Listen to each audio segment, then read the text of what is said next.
Hi, welcome to this lesson on Trigonometry, Trig Identities Part 1. Let's have a look at question 6. We want to prove the following identity and state any restrictions in that given interval, if there are any. Okay, so let's go ahead and look at the left-hand side and the right-hand side. The left-hand side has a tan term, so I might need to simplify that using the quotient identity. And the right-hand side has both a fraction and a tan term, so I might need to simplify that as well. Okay, so I'm going to start with both sides and see how I can simplify them to get them to look equal. Okay, so with the left-hand side, I have 1 plus tan squared alpha times cos alpha. So I can change that tan squared alpha to 1 plus sine squared alpha over cos squared alpha times cos alpha. Okay, just recall that tan alpha is sine alpha over cos alpha. And then if we square both sides, we get sine squared over cos squared. Okay, and then what I can do further is get a LCD of cos squared alpha here. So I'm going to have 1 times cos squared alpha plus sine squared alpha times 1 all over cos squared alpha times cos alpha. So now I have cos squared alpha plus sine squared alpha, but by our trigonometric identities, that's equal to 1 over cos squared alpha times cos alpha, and then that will divide into one of the cos alphas, and I'm just left with 1 over cos alpha. Okay, so that's the left-hand side. Now let's look at the right-hand side. So I have 1 minus tan alpha all over cos alpha minus sine alpha. So once I've done all my algebraic simplification, I should end up with 1 over cos alpha if this identity is true.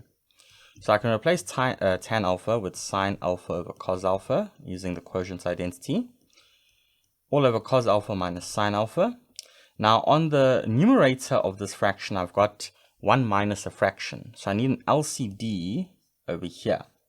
So that LCD is going to be cos alpha. So I'm going to have 1 times cos alpha, which is cos alpha, minus sine alpha times 1, which is sine alpha, all over cos alpha. And then that's divided by cos alpha minus sine alpha.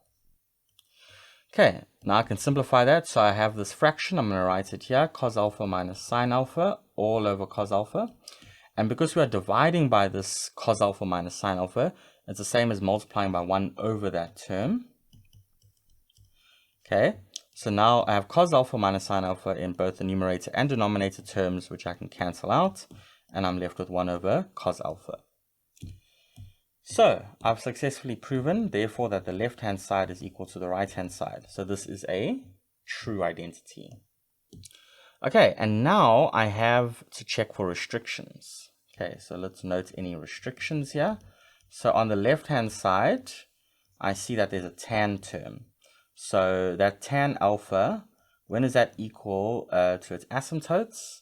So alpha cannot equal 90 degrees plus k times 180 degrees, where k is an integer.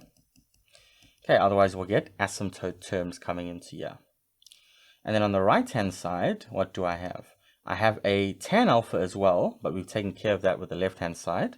So the right-hand side, I have division by 0, so cos alpha minus sine alpha. When is that equals to 0? Well, that's when cos alpha is equal to sine alpha. Then what I can do is divide by cos alpha on both sides. So I get 1 equals sine alpha over cos alpha is tan alpha. So now I've got a trigonometric equation that I can solve. That's tan alpha equals 1. So I need my cos diagram. Okay, so I need my reference angle, alpha reference. That's going to be tan inverse of 1, which is 45 degrees. Okay, it's a special angle. And then we know that tan is also positive because positive 1 in the third quadrant. So that's going to be 180 plus that number. So that's going to give you 225 degrees. So it's going to be 45 degrees plus k times 180. Or it's going to be alpha equals 225 degrees plus k times 180. You actually only really need this one solution because out of this one, you will get all the solutions for this one as well. All right, and that is true for the tan trigonometric equations.